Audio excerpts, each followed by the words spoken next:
Welcome back to the Primitive Camping and Bushcraft podcast. My name is Chris Spear, and I'm going to be your guide to enjoying the great outdoors.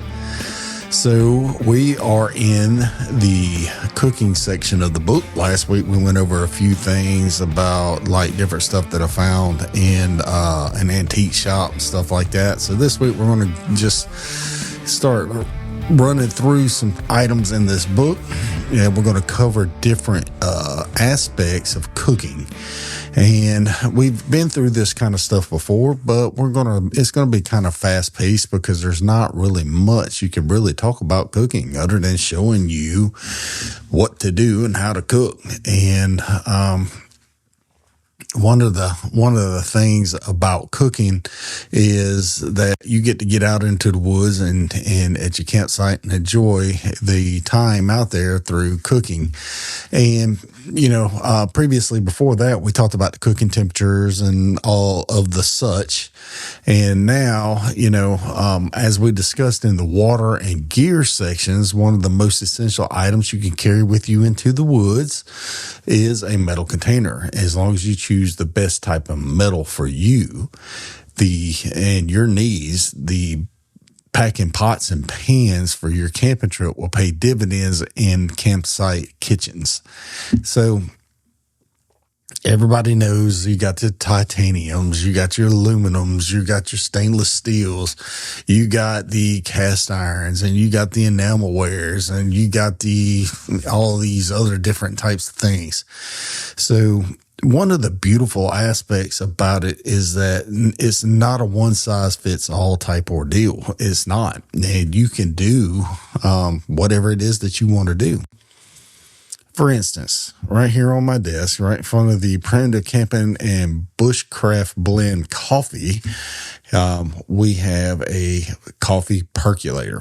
Now, this is, let's see how many ounces this thing really is on here. It don't say. This thing is old school. It don't have that in there. But I can tell you right now that this is going to be about almost a quart and a half, maybe 2 quart pot tops. All right. So this is going to be 2 quarts tops, if that. 2 quarts, a little less than that. Whatever. So, it's got on the side here, it's got cups here. It's got 5, 7. So it holds 7 cups. 7 cups is 8 ounces a piece, and so we're starting to show my Mississippi math skills, and that's 49, 50 something ounces. So let's look here at this pot. Now, this pot can be used to percolate coffee. It can be used to also cook food. It can be used to boil water. You can take the percolator out. Excuse me. You can take the percolator out, and then you are left with a pot that you can actually boil some water in, boil some food in. So, all these items that's listed in this book are just examples and ideas. It's not written in stone. It's not for you to, you don't have to take it to heart, and it's for you to get a baseline of what works for you. Right here is a metal cup. This is an aluminum cup. It looks like a solo cup, but it's silver. It is aluminum, and you could use that in the woods. Be careful because it could melt if you don't have enough liquid in it. Now, whatever you choose to bring with you to go camping is your prerogative. It's, I just listed the items that are common to camping, not all of them, just mostly the common things. Then, we get into other cook systems. We get the pots and the pans first. You got your Dutch ovens.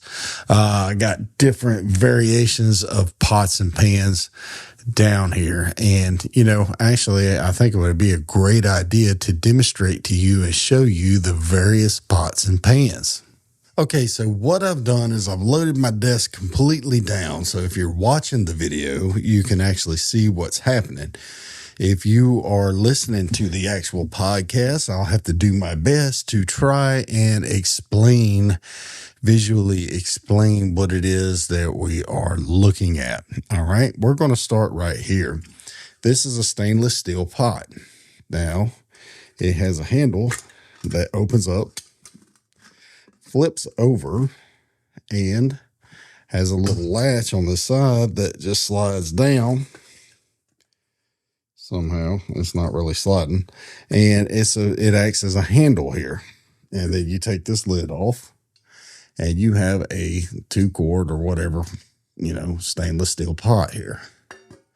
This thing is pretty handy, and it's compact. It will fold up, and you can throw it right into your backpack. You can put stuff inside the pot itself, and you can use this pot anywhere at any time for any given purpose of boiling water or for cooking food or anything of the such. And it's very handy. It's a nifty little pot. It's all compact, and it's pretty cool, and it's relatively lightweight, but this is stainless steel.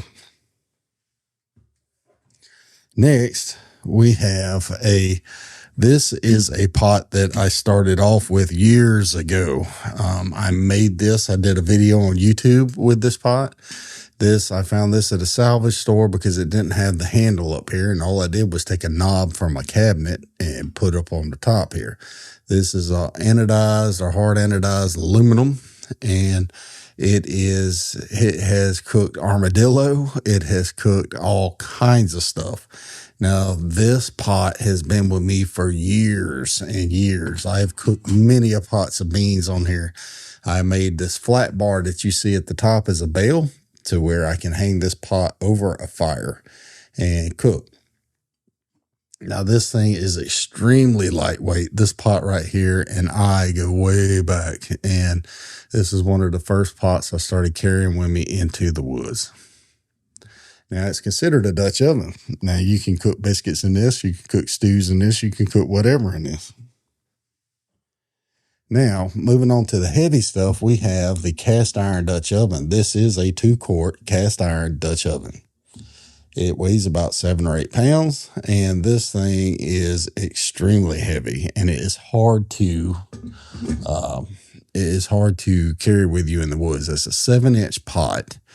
I've used it for a long time. Originally, it came with legs on the bottom, but I cut the legs off and ground it smooth. I did not like the legs on it. Not for a cast iron pot that size. Now, right next to it, Dutch ovens have a purpose, and they actually do what they say they do. And there's a reason why these things are so popular, because Dutch ovens are amazing. Now, you cook your biscuits in there. You can oven cook all kinds of stuff in there. Now, this one is a GSI. This is a 10-inch aluminum, hard aluminum anodized or whatever it is, Dutch oven. And I've seasoned it pretty good. And this thing is ready for the woods. I have not used this pot. I've had it for a year, and I have not cooked in it yet. Every time I went to go camping or cooking in it, something come up and I use something else. But what I like about this is it has the double bales. It has the where it remains more stable like that. And this is I'm really wanting to use this, and this is the GSI Outdoors. It is a 10-inch aluminum Dutch oven. And that is what I was going to take with me if I was to go on a TV show. Now, getting into the gritty nitty. This is a titanium pot. This is a Keith titanium. This is 750 milliliters, I believe it is. It has the little D-ring on top, standard D-ring that most camping stuff has. Open that up, and then it has the little wings on the side for handles. And most of your camping pots are like this. You can use this to boil water. You can use it to cook your food. This is really ultralight hiking type stuff. This is, extremely lightweight. and it's very versatile. But it does have hot spots whenever you're cooking on it, like most titanium does. Titanium and stainless steel do have hot spots. Now, I want to show you, well, let's go right here. This in my hands is the Oberleben Kessel pot. Is it Kessel? I believe it is. And it is their variation of a cooking system. And this is a unique because the handle is over the top. So apparently you can fill it up with some liquid and you can put a toggle through here and actually suspend your pot over the fire. Now, if you're not watching this video, what they have here is just like a little stainless steel pot, and it has a handle, and the handle goes up and over and to the top of the pot. So this thing is pretty cool. I have used it, and I have cooked many meals in this thing on my my Oberleben stove, twig stove, biomass stove. So now we got one more pot on my desk that I want to cover. And this was a antique store find. I found this dude in the antique store. And what it was is this was a all-in-one cook system. And since then, the actual stove is gone. It's no longer with the system here. But if this is a Coleman, it's a Coleman cook system. So what you have, you take the lid off and you have a skillet. And this is aluminum, and it's this is dated back into the 70s. So this is a 1970s version. If I would have found the actual cook system in here, it'd been awesome. That had a propane stove or a Coleman fuel stove. So what you do is you take the handles here. The handles slide into the bottom of these wings like that, and you have a skillet to cook with over an open fire, over a stove, whatnot. And then you could do the same thing for the pot. This is a pot, and you could put a handle here, or you could put two handles on this, just like this and this. That way you can carry it like this, be more sturdy. All right, now, but I've wanted to put this together and do it like a survival kit, and that leads me to another one that I want to show you. I have to get up and go get it. It's right over here, that I have yet to do anything with, and I found it at the Smoky Mountain Knife Works when the last time I was there in Tennessee several years ago. So everybody has seen these. This is just your little standard camping cup, and you can cook some food in that. It has the wings on the side that wrap around as a handle. And when people visualize camping, this is pretty much what they see. And these little handles right here allows you to drink or eat or hold it right there. Watch out. It can be very hot if you cook over open flames. Now, what I got up to show you was this Esse, however you want to pronounce it. They make the knives.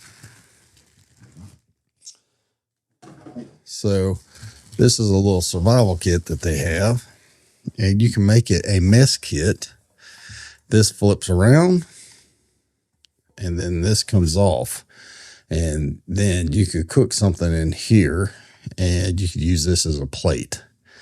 Now, you can also make this into a survival kit, and you can put your gear and stuff inside this kit, pack it inside your bag, and take it with you. Now, this is not, I liked it. I bought it for that reason, and to build a kit. I have not built a kit yet. So, but this is pretty cool. Now, I got one last thing that a lot of people may be familiar with, is the Pathfinder Bush Pot set. It's the Woodland Camp Chef or Woodland Chef Camp, whatever. It's whatever. but it's one of the most common outdoors. And you got stainless steel. And then inside that, you have a 10-inch skillet. Right here, you got a little skillet to use, and I've cooked many of breakfasts in the skillet. But most recently, I have found another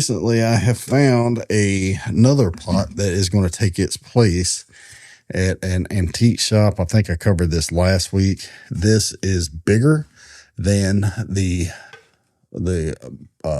Pathfinder skillet. It's lighter. It's actually the exact same weight. The only not downfall, but the only thing different from this skillet to this skillet is the handle does not fold up.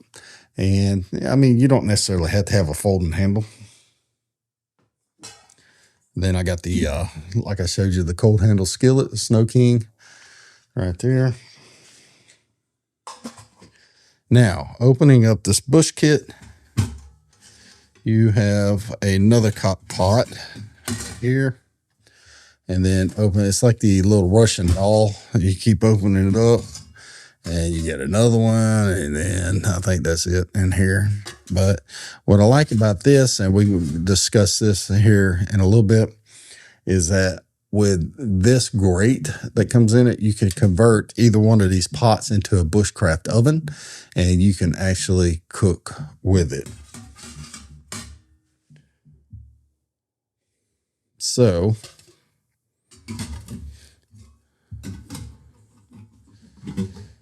all right, now we'll put all this stuff back up eventually. I'm doing a lot of videos on YouTube about cooking or covering cooking. And that is pretty much the majority of all the pots that I have. I have some enamelware pots. I have some more carbon steel skillets and stuff like that I have put away.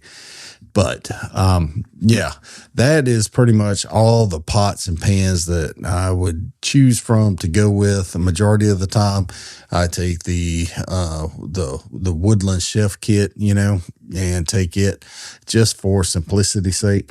Most of the time, I take one pot out of that and the skillet. That's it. That's all. The biggest advantage to that is the canvas bag that it comes in. That way, you don't get none of the soot and all the other garbage all over you. Now that's going to be easy enough to replicate. You can do something else and make your own. You don't have to buy that kit just for that bag. You can actually buy a bag and wax it yourself. You can, you don't even have to wax it. Just buy a bag and keep washing it. Wax does keep the water from getting in or out. But it keeps the soot from getting all over your gear. So now that we've done that, I guess this is going to be a relatively short week here. Next week, we'll be getting into the stoves, the ovens, the grills, stuff of that nature. And we'll start talking about that. And, I'm going to start doing a lot more videos about this subject of cooking, camp cooking. On my YouTube channel. Now, I've created a camp out in the back behind my pond to where I am going to start demonstrating camp cooking out there. It's easier for me to do it there and show you how to cook in a camp than it is for me to load up the boat and head out to the river for a couple of days, and I can just get more videos spit out that way. Not that I wouldn't. Every time I go camping, that's the first thing on my mind is what are we eating? What kind of food we got. So now that we got, let's see, we're about 22 minutes in on this one. But now we're going to be heading over to stoves, ovens, and grills. Then we're going to be doing propane stoves. And then the bedroll stoves and the bush pot oven. We'll be doing that next week. And then after that, it's going to be we're going to move on from the book. We're going to be talking about the book, but we're going to be talking about camping, talking about the outdoors. And we're going to continue, the book's still going to be the thing, but we're going to move on from the book and start moving into outdoor adventure type stuff.